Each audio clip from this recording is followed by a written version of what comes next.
Good afternoon and welcome to our first Found and Chosen LinkedIn Live for 2025. Some of our squad leaders have joined us on this LinkedIn Live. Good afternoon and good morning, team. Hello. Hi, Emma. Thank you. Hello. Hey, Happy New Year. I know it feels late to say that, but this is our first LinkedIn Live for the year. Today, we will be covering the topic of operationalizing account-based marketing in 2025.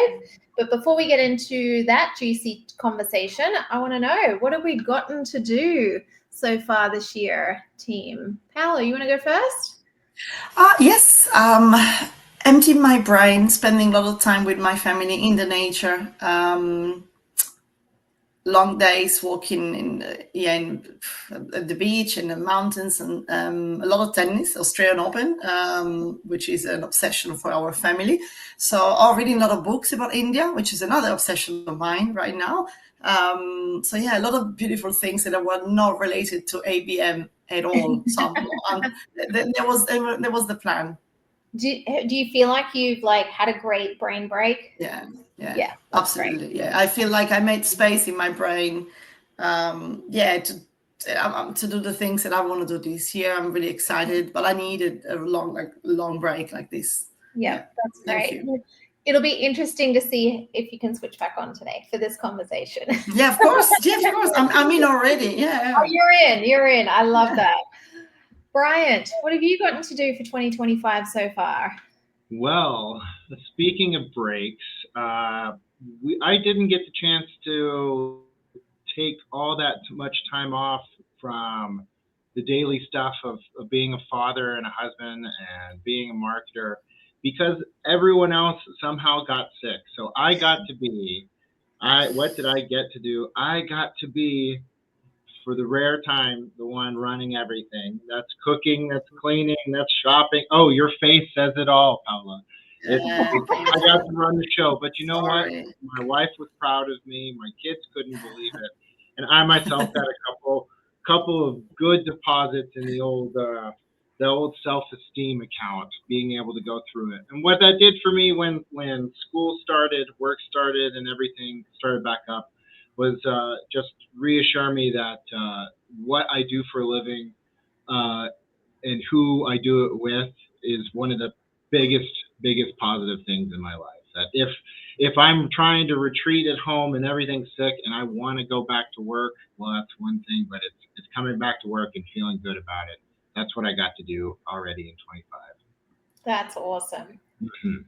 Very good. Well, I'm happy that you both got to do that. For myself, I just got to buckle down, and Christmas is very different between the US and Australia. Australia's it's summer break there, right? And that culminates with Christmas and New Year's, etc. So the winter holidays, summer holidays.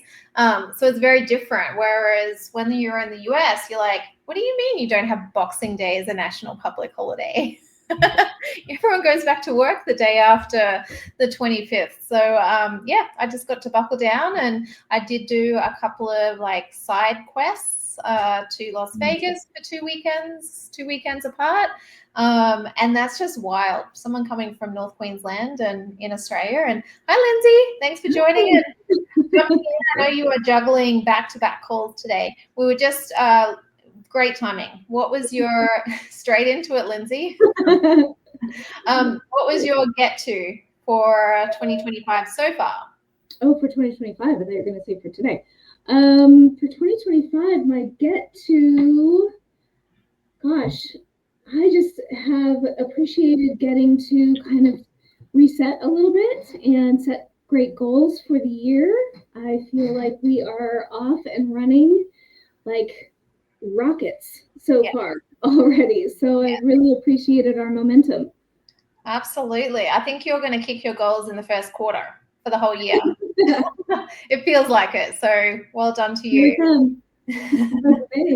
Very good. So let's roll up our sleeves and dive into the topic of operationalizing account-based marketing for 2025. So between the four of us, we've come up with 3 main bullet points, which is, let's look at it from a framework perspective, right? let's look at the crawl, walk, run of what operationalizing ABM looks like.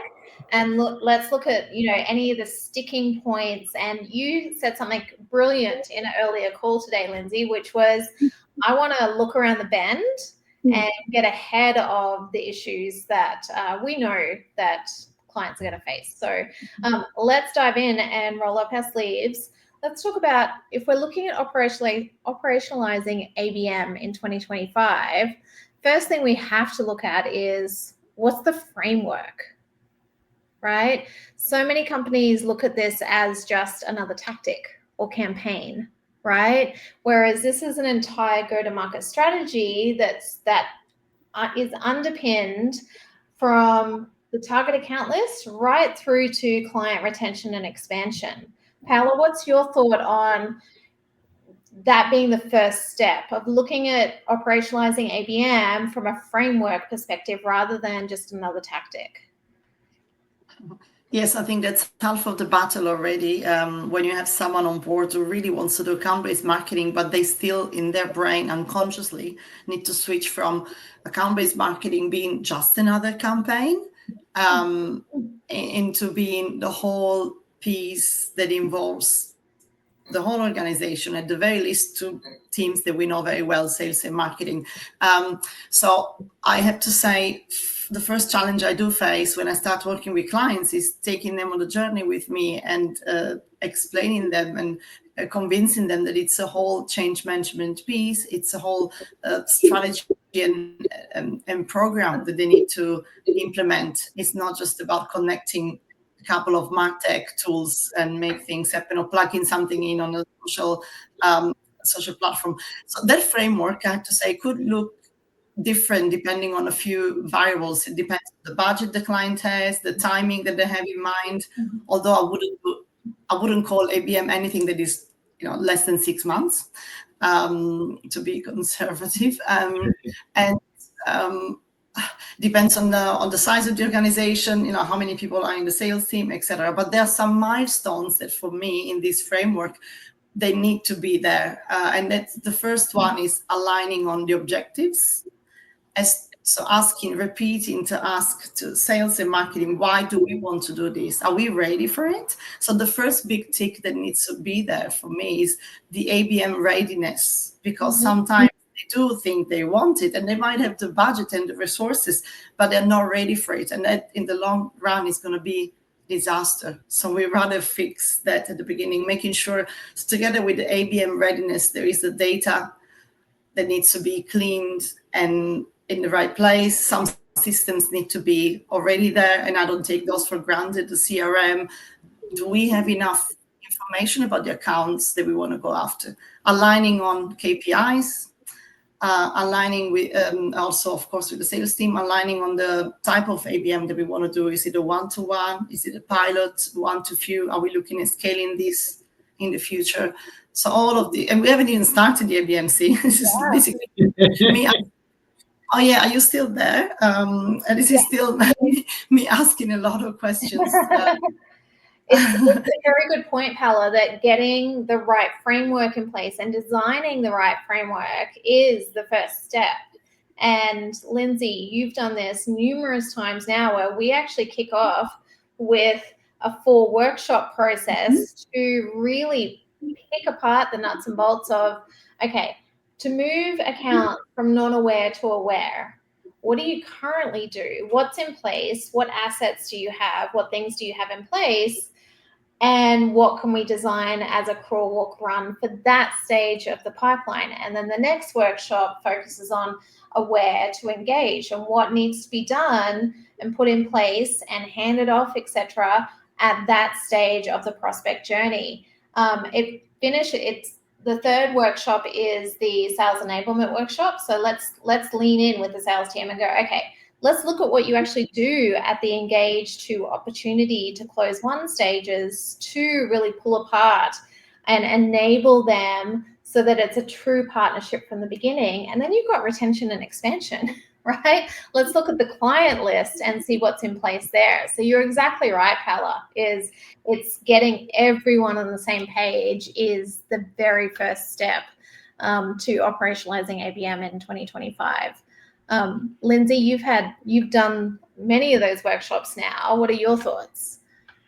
Well, you know me, I'm an analogy person, so I am constantly thinking of actual things and ways to sort of relate the concept, right? And so I literally do think of building a structure around the program, right? So, and what you just referenced in terms of the way that we are going from one phase to the next is what I think of as a literal, like, a literal structure around the program. So how are we kind of building up and around our non-aware to aware, and then from aware to engaged, and then from our engaged to our retention and expansion, so that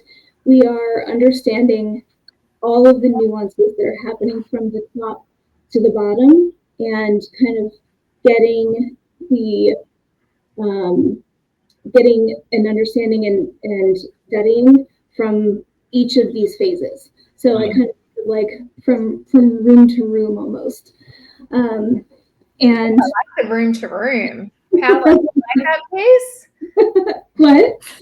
I was going to say, Paola, do you like that analogy, the room to room? I like that. It's like, oh yes, so I like it. I thought you asked me if I heard of that. No, I've never heard of it. I love it. Yeah, I'm going to steal a few things, Lindsay, from you. I'll quote you. I'll quote you. Yeah, it's cool. This is how my brain is always circling around things. You can tell you come from a design background. that's probably fair to say.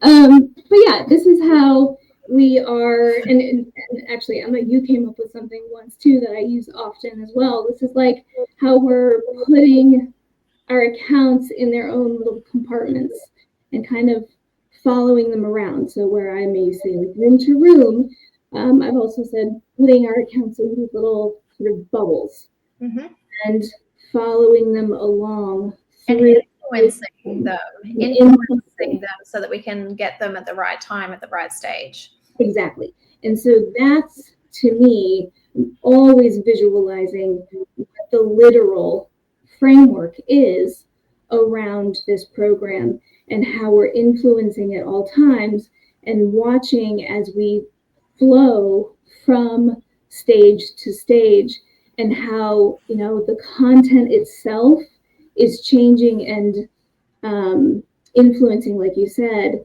and becoming more and more appropriate for each of those phases. Well, it's really about influencing and then activating at the right time, right? Brian, you and I have just started the activation process with the sales team of a client to go, okay, all the marketing, the typical, funnel marketing, for lack of a better term, from not aware to engaged, is all in place and rolling, right? But it's the activation part that gets people nose to nose. And so that activation piece is so important to operationalize. And some of the ways that we can do that is discussing up front, okay, this is what a marketing qualified account looks like. Yes, there'll be leads, but we're adding to the recipe these marketing qualified accounts. How are we going to work on them together? It's not one ad that does the conversion piece. Unless you're in pure product-led growth, there is not one ad or one email that does the conversion piece, right? So what does the activation look like to that account from marketing and sales? Brian, over to you. Right. Oh, I can't miss out on a metaphor opportunity, especially the one that I love. No, the framework opportunity. There's so much to work in that when we're talking about constructing an experience, right? We brought a lead, a prospect, or someone into our framework, and we're moving them through the room. Who's guiding them through that room changes throughout the entire journey, right? So what good is it for you to build a room and pass them over to it, and then the sales to walk in there with the prospect or now lead and go, I don't know what I'm supposed to do with this. I've never been into a sitting room or a green room or a fancy room that I've never been into. And that's really what the activation period is. It's like, hey, here's everything that we've done and prescribed, and the experience that the prospect and now lead and opportunity has gone through. And this is how it's related through your feedback, how we've created it. Here's what they expect, and here's what we still don't know, and here's where your magic comes in. Giving the sales team the frame of reference of the work that came into each of the preceding rooms, and why the prospect is standing in that room with sales is absolutely crucial at this point, right? And just to belabor the frame metaphor too, is that when I think about frame and framing a house, I also think about framing pictures. And each time during those workshops and along the way, you're setting a frame in the edges of the campaign for the expectations and the conversation. And you're not only doing that when you're creating the campaign with the internal and external, but it's reversed to where you're setting those expectations with your customer, with your future customer. Because at the activation moment, this is where the transaction period and the trust is really, really built. So that when it's time for retention and the other things down the line, everything about this experience with the sales team and the handoff is going to be what they measure their retention opportunity against in the future, right? Like whether you upgrade, whether you expand, whether you stick, it's going to be all off of that trust built in that transaction. I'll pause here because there's tons of other frame references. But I think this how many analogies can we come up with? Right. But I think it's an analogy live. Right. And I will also comment too, just lightly, that I wanted to jump in after Paolo's riff because we were wondering at the beginning of the call whether or not she was coming back from vacation, ready to jump in on it, and then she walked us through the plan perfectly. So, you just outlined the plan. We didn't need to go on anymore. Yeah. But I did write something down from your section there, Brian. It was a realization, aha moment where, yes, the account may have purchased a solution to the problem before, but the person in the seat or the buying committee, they may not have been through this type of buying process before, right? They could have just made director level or VP level, etc., and not been through this process before. So it's just something to take to our sales teams to have in our back pocket or marketing menus of something we can advise them on. If someone's doing this for the first time, they're going to do a ton of research. So first of all, let's work together with marketing to influence the research process, right? And then, let's really hold their hand arm in arm and walk them through the buying process together. We can't have our sales teams assume that the purchaser knows what they're doing, even if they come across that way. Paola, does that resonate with you? Oh, absolutely. I was thinking when I prepared for this today, or it was more last night, one of the points that came up strong when it comes to how do we do this in 2025? Do we operationalize ABM in 2025? One of the themes was about how the buying journey is changing. The B2B buyer is not the same that was a couple of years ago, and it comes without saying the way we approach ABM and we speak to them, it cannot be the same either. So there are a lot of different ideas that we can come up with, new practices, new creative ways that we can use to approach those buyers in a language that speaks to them, involving even more at the VP level. The sales team is one thing, being more human with those B2B buyers when we engage with them could be another way. So we cannot ignore whatever the trends are going in the B2B buying behavior. We just cannot be here watching, and they're not going to listen. We are going to miss the point, and the message is not going to go out. So in that case, we can have all the beautiful framework of rooms that we like, that we want, but if we're not following the way they changed behavior, they will be changing behavior in buying this year. We're going to fall behind. So it looks like we prepared this, Emma and I, but we didn't.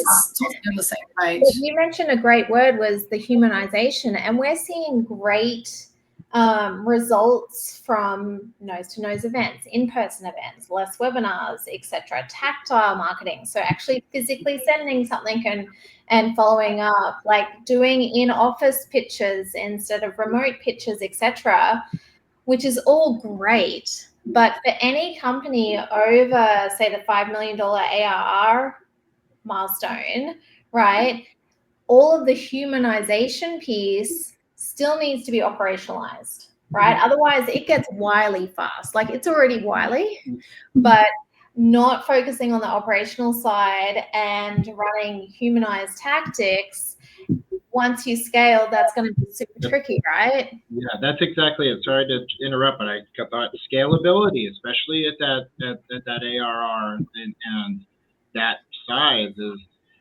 there are opportunities to infuse humanization with technology, but it just takes the precision and the awareness that this cannot scale or the awareness to understand that there may be elements that cannot scale because of that human piece. And that, that becomes a business decision depending on the structure of the business. Hey, does my value exist and predicated alone on this part of the proposition?